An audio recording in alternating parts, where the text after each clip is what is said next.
self-service point section of IKEA. Check out customer service. Going to the counter. First, get a trolley. You can look for the section where you get the furniture. See? Elvin is having a hard time looking for his furniture. He cannot find it. Speaking to the foreign nationality.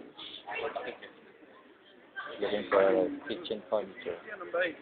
Oh, it's very difficult, huh? It's pointing on top of the warehouse. Look at this.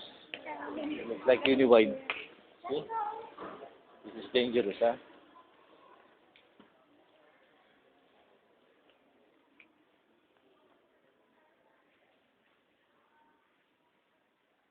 Let us see what will happen, huh? Because Erwin got confined.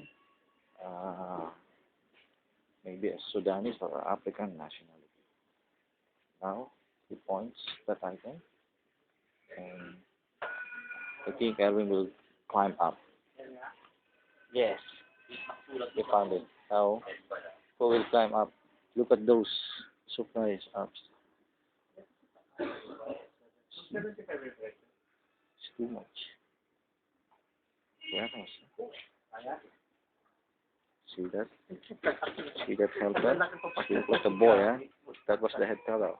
Now, he was a service crew. And look at his timer, at both of our times. That's the problem here. Next problem is taking a taxi cab. This is crazy, man. Why like this?